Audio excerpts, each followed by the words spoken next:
Our first topic tonight on the Weekly News Roundup is the AI tax, and we're going to use an article from Windows Central, and this is, I gotta say, the best article I've ever read from Windows Central. Of course, I look at that frequently to get Windows news for our Windows Wednesday, but the article author Sean Endicott suggests that we are all paying for all this AI. And in many instances, the AI is not good enough to be used for a lot of the deeply professional things. Medical AI results in wrong decisions being made, and legal ones tends to make up case law where it didn't exist before. But scammers do a really good job. And I got to say, I saw a kitten doing battle with some robot or something the other day that was just beautiful work of art. The question is, are we all happy with everything in our society skyrocketing in cost so we can watch a robot and a cat fighting on an AI video? And that really is the hinge of what the article author here is mentioning. So having a look at this particular article, he says, I'm sick of being told just not to use Microsoft's AI, of course, because Microsoft crams AI into every small corner of the world, even things that has no business having AI built into it at all anyway. Because he is already paying for it, and you are paying for it, and we are going to see here many instances of AI absolutely causing a mass skyrocket of prices pretty much across our entire world, our entire economy, not to mention the massive job losses, because, hey, even though AI can't do a really amazing job of replacing your job, it does a good enough job for the CEO to justify saving a little bit of money by firing you and handing that off to like ChatGPT or something. So, but looking at the article here, he says, I didn't sign up for the AI subscription, but my bills say otherwise. We're all living in an AI shakedown where even if you avoid AI entirely, you still pay the price. I'm sick of notifications and emails about price increases and I'm also sick of people shouting, if you don't like AI, just don't use it. You may not use AI, but you're still paying for it literally and figuratively. And he does mention in here, there you can use we did the video on DuckDuckGo's new AI-free version, noai.duckduckgo.com if you missed that particular video. We talked about that, but he also mentions, Copilot is being added to Paint and Notepad, which curiously is requiring now an internet connection, causing Notepad to not start on some Windows computers. That's interesting. And so he has this fundamental question: should all of society have to pay an AI tax? Especially what's interesting is AI is run by these companies they're literally sitting on billions and billions of dollars. Maybe they can take some of their billions and billions and billions of dollars, and I realize that's in investments, that's not sitting in a cash account somewhere. But if these companies really want to invest in this technology, maybe they should invest in the technology, which means selling some of those stocks, paying tax on some of those stocks, and then funding these things so that the regular people that didn't ask for the AI have to foot the bill for rising costs in everything else. And that's the thing. If Jeff Bezos can build a yacht so big that the boatyard has to tear down a historic bridge to get it out of there because, Lord forbid, they don't finish his boat in the right place, and then take another $1 billion and build a millennium clock in some cave while Zuckerberg is drilling down deep into Hawaii to build an underground bunker. And, if these guys can have so much money to do these absurd, obscene, unnecessary things, maybe they can use some of their assets to fund the AI that none of us asked for, because their AI is causing the prices of everything to absolutely skyrocket. And I have receipts. He mentions here, on top of paying the metaphorical price, people are also paying a literal price because of AI. GPUs, SSDs, software subscriptions, and cloud compute have all increased prices, at least in part due to AI. Electricity prices rose 6.9% year over year through December 2025, according to Goldman Sachs, which is way above the regular expenditures inflation rate of 2.9%. Why? Well, because when all these companies have to request all this more power, it's like, if you guys remember, I know probably everybody has seen the National Lampoon's Christmas Vacation, and Clark Griswold goes in and plugs that the light in, and then the house shines up, and then the whole town goes to a brownout mode, and it flashes over to the nuclear power plant, and they go, turn on the auxiliary button, and then the town turns back on.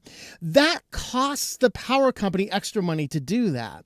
And when that has to happen, it costs everybody because they redistribute that price. And the problem is, as we'll see in an article here in a bit, the problem is that these big companies, because they're taking so much electricity out of here, they negotiate a lower rate, while you, with your little house that now everything has to be run on electric for some stupid reason, now has to foot the bill to pay the increased costs because some moron spun up an AI center. Now, Microsoft is claiming that every time they build an AI center, they want to have power come with it. And if they can accomplish that, that's a good thing. But not everybody wants to do that. And we may not have the infrastructure to do that either. But he mentions down here, the demand for the data centers to power AI will affect consumers and non-AI businesses. There's money to be made in AI, and where there's money, people are willing to sacrifice others to enrich themselves. Of course, here's the fun Star Wars meme, of course, uses AI, of course. So, to cure cancer. Yeah. To cure cancer, right? Yeah. Well, the problem is, guys, I've worked in a cancer lab. I have my PhD in a field related to cancer research, actually in cancer research. I was in a cancer research lab. Cancer is a deregulated cell. There's no cure. You can do a good job to prevent it. We can find maybe better treatments, find it faster, things like that. But, if we were using this to do medical breakthroughs like that, okay, but here's the funny thing, all right? It's like the whole Industrial Revolution. We have enough Twinkies to feed the entire world, but we end up throwing the Twinkies away because they really want somebody to pay for them, If the AI, so the companies have the AI, they work a deal to get lower prices, so you have to pay higher prices. Then they get their AI data center. The AI solves the problem, but now they say that the cost of doing the medical research was so high, so now your costs are inflated, and you end up paying more for anything. Just let me die of cancer. I'd rather do that than live in total bankruptcy and poverty for the rest of my life because I had to fund some data center and now have to do that. I know where I'm going when I die. I'm not trying my hardest to stay out of heaven. I'm not trying to get there super fast either, okay? But I'm not, death. Death is coming upon us all, okay? And the reality is we're not using AI to fund the better cancer research. We're using AI to make a video of a cat battling a robot, okay? And it's completely unnecessary. Funny though it may be. So he said, I feel a bit more comfortable with people effectively paying an AI tax if AI was used for genuine good, but AI is largely unregulated. It's frequently used by bad actors to take advantage of people or to manipulate the masses. So even in innocent hands, AI is often used to make slop. Is your rising energy bill justified by someone making a video of a pig being ridden on a highway or AI blurring the background of a Microsoft Teams meeting? And that is the fundamental question. While that would certainly better society as a whole, he's talking here about utilizing this for, what's the exact context here? Oh, this is Sam Altman, the guy that should be in a padded cell somewhere. We're on trajectory. We think we can, it'd be an amazing thing to be possible. Maybe 10 gigawatts of compute AI can figure out how to cure cancer. Okay, yeah. While that would better society as a whole, I don't think the primary use for AI is curing cancer. I also don't trust AI companies to ensure the technology is prioritizing better society over making money. Don't forget, the OpenAI is called OpenAI because it's like, we are all open and non-profit and all this. Until they looked at it and said, how many dollar signs we can make off of this kind of stuff? Yeah, we're never going to use this for military purposes. We are too altruistic. And now, of course, they silently got rid of that and started doing military contracts because there's a lot of money to be made in blowing people up. Okay. Right. I'm asking why a student buying a laptop for school or a baker trying to keep their ovens on has to cover costs for the AI. If AI is going to save the world, how about the billion and trillion billion-dollar companies foot the bill rather than having everyday people pay an AI tax? That is the best article from Windows Central I have ever read. Thank you, Sean Endicott, for that article. That was incredible. But I did want to look around and find a few of the receipts. So here's from the Yale Climate Connections. Home electricity bills are skyrocketing. Data centers, not so much. The biggest bulk of this has to do with the fact that the data center can come in and say, hey, we're moving a data center. We're going to be using this much power. What kind of bulk deal can you give us? Oh, you want to do a bulk deal? Awesome. We'll do a bulk deal. They have to cramp up that auxiliary nuclear power because Griswold has turned on his house. And now every one of his neighbors now pays a higher rate, but he negotiated the lower rate because he knew he was going to turn his his house into the center of the sun in the city, right? So the burden of rising bills isn't even distributed, okay? So basically, industrial users of electricity are paying lower prices on average than they were 2 years ago. Between 2020 and 2024, residential electricity prices increased by 25%. Actually, industrial went down in that period of time, and commercial only went up by I think it was 5 or 10%. The numbers are down here. So this is actually 97 to 2007. You see as energy prices rose, so the amount price change, of course, set at a average down to zero. Zero means no change from 1997, going up and raising about 2%. You'll see that the residential is slightly higher than the commercials in the orange and the industrials in the red. So you see residential did raise up more, but it was not a lot more. We're talking fractions of cents, okay? But from 2008 to 2020, you notice that the residential has risen 5 cents per kilowatt hour, whereas your commercial 3 cents and your industrial only 2 cents. All right? But that was 2020. Now, 2021 to last date of the study of 2024, you see that the residential prices have absolutely skyrocketed, up 7 to 8 cents per kilowatt hour.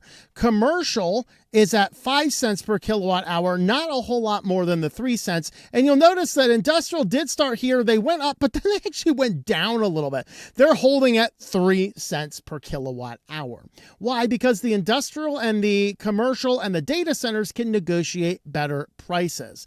So electricity prices for all three sectors began to rise steeply but unequally. The gap between home energy use and business industrial energy use became even larger. In the last 2 years, these differences became especially stark, as shown in the charts below. You know, if I were to have a small home-based business, I'm go to Comcast, yeah, I have a small home-based business. You know, they want to charge me 10 times more for the internet. Maybe the company that's taking that much power out of it, maybe they should pay the higher prices. You know, very interesting. They also mentioned down here, if any one sector is driving growth in electricity use, it makes sense for that sector to foot the bill for power plants and power supplies needed, but that's actually not happening. So here is electricity demands. So the demands electricity starting in 97. You notice that and I'm not totally sure I agree with this. Oh, I'm sorry. That's industrial. Okay. Yeah. Industrial hasn't changed. That's because industry has died in the country. All right. Residential. There you go. I was thinking if that's residential, I disagree. No. Residential up here. I agree with this because, everything's being forced.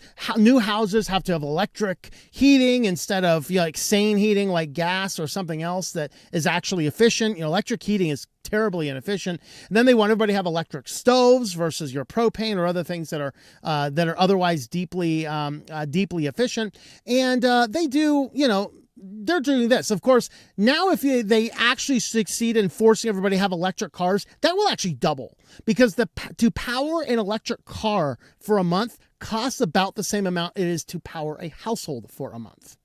Which means a residential could potentially almost double if everybody were to switch to electric. But you'll see that the commercial and the data centers increases with residential increases, mostly because we have moved to this digital economy. And I think the industrial has dropped steep and really hasn't changed significant because, industry is pretty much dead in the States. So looking at this, the commercial has a 9% increase in demand. Industrial, they say 3%. Residential, 1% between 2021 and 2024. And this commercial is driven this massive amount by the data centers. But the problem here is that the companies that use large amounts of electricity can often negotiate lower pricing with energy suppliers. In some cases, these contracts are secret. Now, the other thing I wanted to mention here is in some states, people have no choice in their energy provider or their energy prices, and they can't look elsewhere. That is true. The state of Pennsylvania does have this competitive bidding for electricity, and I find it a worst case scenario because you end up getting advertisements from everybody. So the data brokers are involved, and they want to blanket your mailbox with all sorts of nonsense about we're better competitive prices. And just like everything else, it's an introductory price. So for 3 months, you're getting cheaper prices than if you just go with the main power supplier anyway. And then on top of that, if you want to look around and search for something, you have to put your name out to all these different places. So you're feeding all these data brokers. I don't want nothing to do with that. Well, every time I've paid the electric bill in Pennsylvania, I just go with whoever is the one actually supplying the power. I say, I'm going to use you. And sometimes I might be, hey, what deal can you get to use you? I have a few other coupons and I might get an introductory rate. But once that expires, I'm not shopping around, because in my experience of shopping around for a couple of years, it was actually more time, more energy, put me on more lists, and didn't actually save me a significant amount of money down the road. Not to mention the other thing that did creep up in Pennsylvania because of this, there was actually a multi-level marketing group selling electricity in Pennsylvania. Go figure. Amway for your electricity. Go figure. How wonderful. All right. Maybe that vendor lock-in's a good thing. I don't know. You let me know what you think. All right. So we did cover this way back when this was released in December. Crucial is stopping selling RAM altogether to consumers. There were only 3 consumer-based RAM companies. We're down to 2 because they say, well, we can make so much more money selling to industry because guess what? They can negotiate these big things. It's more stable for their business. The investors like this. I don't know if they're going to stop doing SSDs as well. This article focused primarily on RAM, although they do mention the SSDs. But this week, guess what? Western Digital is out of hard drives for 2026. So unless the store has a hard drive in stock, you ain't getting one from Western Digital. Now, I know some people are like, well, Western Digital sucks. You know what? Every hard drive has problems. In fact, I've had fewer problems with Western Digitals than I have most other ones. But Western Digital has run out of stock for 2028. And with one commercial data center, they've actually signed agreements through 2026. They've signed agreements through 2028 with one particular group. And to be honest, if a whole bunch more companies come out of the woodwork to sign these deals, it's possible we could see Western Digital greatly reduce their consumer shipping. Now, their Western Digital's, it was in the article or somewhere, but Western Digital's consumer market, I think 95% goes to digital and 5% is consumer. So it's likely, they say down here, 89% for cloud businesses, 5% is consumer. My guess is they probably see the negative pushback from Crucial, and they'll probably keep a small percentage of their inventory out. I mean, Walmart might get mad if they don't, and Walmart at least, praise Walmart for this one, guys. They can do the big bulk negotiations just like the data center. Yeah, Walmart, go. Did I say that? Oh, God. Take me home, Jesus. All right. And then, of course, the Steam Deck is now out of stock. Not only the new ones, which we did cover last week, where the new Steam Decks are going to be running out of stock, but even the older ones, they do not have any of their current Steam Deck models available in United States or Canada. There are still some in UK and Europe, but if you want to get one, you're not getting a new one. They are out of stock, all because of the RAM, the SSDs, all because guess what, guys? The AI tax. So there you have it. The AI tax is a thing which impacts us all. I think we definitely need a lot of regulation. I support companies like states like New York, which are trying to put in a moratorium on data centers. Was that California? Maybe it was both of them. One or both of New York and California were looking at data center moratoriums, just so that we can have a public conversation about what this looks like going forward. I'm not saying we need to stop doing data centers altogether. I'm saying we have to have a means to have a sane and rational way. And frankly, if all these billionaires keep on wanting to do these great innovative technologies, they can sell some of their stock and fund it themselves. The people of us who are trying to buy food and buy gasoline and keep a household running and not lose everything we have, we can't foot the bill. But when you're sitting on enough money to build an underground bunker, a millennial cave, a millennial clock, and all the other nonsense stuff that these big guys are doing, surely you can sell some of your stock and fund this yourself. And don't be like, but that's not capitalism. Yes, it is. We can't afford it.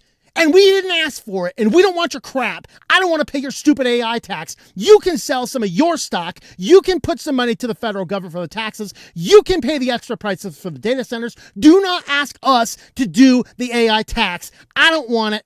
I don't know anyone else that wants it. This is nonsense. We have to stop this. And frankly, we need regulation that says you companies want to do these things. You need to upfront the costs in cash by selling your stocks. Maybe we do a logical form of a wealth redistribution by, if you want to fund all this stuff, you can sell your stuff and make it happen. Stop relying on public funds, public grants, and public resources to do that. You fund it yourself. I'm sick of funding your crap. Let me know your thoughts about all that in the comments down below.